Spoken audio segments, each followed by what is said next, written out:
যারাই অপরাধ করে, নির্বাচনী অপরাধ করেছে, নির্বাচনকে বিতর্কিত করেছে, নির্বাচনে কারচুপির আশ্রয় দিয়েছে কিংবা কারচুপিকে আশ্রয় প্রশ্রয় দিয়েছে, তাদের অবশ্যই বিচারের আওতায় আসা উচিত। কারণ অন্যায় করে যদি পার পেয়ে যায়, অন্যায় উৎসাহিত হয়।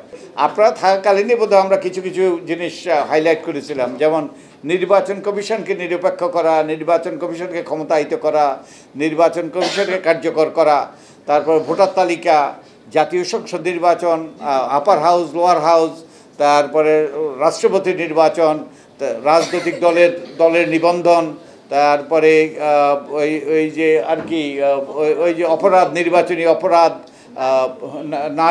নারীর প্রতিনিধিত্ব, এরকম আচরণবিধি, তারপরে গণমাধ্যমের জন্য আচরণবিধি, নির্বাচন পর্যবেক্ষণ, এইরকম সব বিষয়ই যেগুলো নির্বাচনের সাথে প্রাসঙ্গিক, নির্বাচনকে সুষ্ঠু নিরপেক্ষ করার ব্যাপারে ভূমিকা রাখতে পারে, এই সবগুলোই হলো আমাদের এখতিয়ারের অন্তর্ভুক্ত।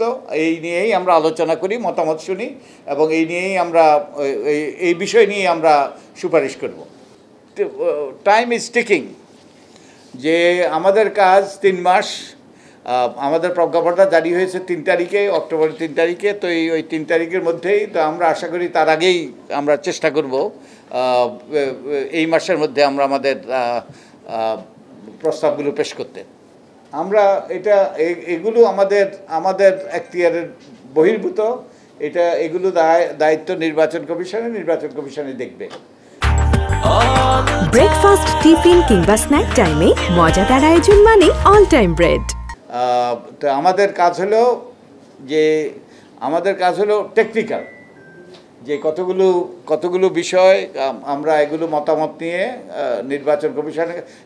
নির্বাচন কমিশন আমরা যেই প্রস্তাবগুলো করব, নির্বাচন কমিশন কিছু বাস্তবায়ন করবে সরকার, কিছু বাস্তবায়ন করবে রাজনৈতিক দল, কিছু বাস্তবায়ন আপনারাও করবেন। ওই যে আমরা সবাই আমাদের নাগরিক হিসাবে আমাদের প্রত্যেকেরই কিছু দায়িত্ব থাকবে।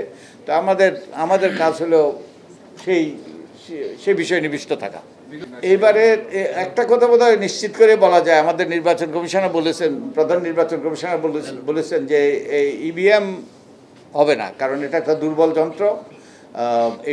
এটার মাধ্যমে কারচুপি করা সম্ভব। আর সবচেয়ে বড় কথা, ইভিএম কোনো যন্ত্র ব্যবহার করতে হলে, কোনো প্রযুক্তি ব্যবহার করতে হলে সেখানে রাজনৈতিক ঐক্যমত্য দরকার, সবার মতামত নিয়েই করা দরকার। এবং ইভিএম ব্যবহারের ব্যাপারে সে ঐক্যমত্য হয়নি। শুধু তাই নয়, ইভিএম কেনার ব্যাপারে যিনি ওই যে কারিগরি উপদেষ্টা কমিটির প্রধান ছিলেন, প্রয়াত জামিলুর রাজা চৌধুরী, যে বুয়েটের সাবেক ভাইস চ্যান্সেলর, উনি এটাতে দ্বিমত করেছিলেন। ওনার দ্বিমত উপেক্ষা করে এটা কেনা হয়েছিল।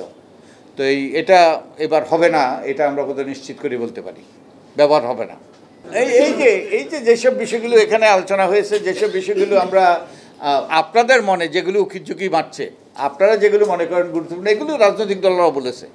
তবে তারা সবাই এক কথা বলে নাই, বিরুদ্ধ মত আছে। তো আমরা সবগুলো বিবেচনা নেব, বিবেচনা নিয়ে আপনাদের স্বার্থে, আমাদের স্বার্থে, এবং আমাদের ভবিষ্যৎ বংশধরদের স্বার্থে, এবং যারা রক্ত দিয়েছে, প্রাণ দিয়েছে, তাদের রক্তের ঋণ শোধ করার স্বার্থে আমরা স্বচ্ছতার সাথে, আমরা আন্তরিকতার সাথে, আমরা সততার সাথে আমাদের প্রস্তাবগুলো পেশ করার চেষ্টা করি। এটা তো আমি তো আর নির্বাচন কমিশনে বলে দিতে পারবো না।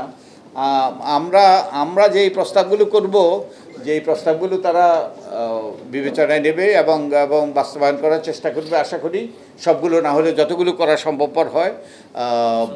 এবং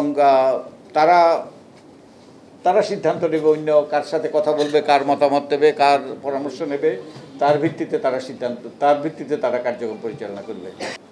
আপনি বলছেন আমাদের নির্বাচন কমিশন, হ্যাঁ, এক অর্থে আমাদের এবং আমাদের সকলের নির্বাচন কমিশন। এই নির্বাচন আমাদের স্বার্থে, আমাদের কল্যাণে, আমাদের নির্বাচনী ব্যবস্থাটাকে পরিচালিত করার ব্যাপারে কাজ করার কথা।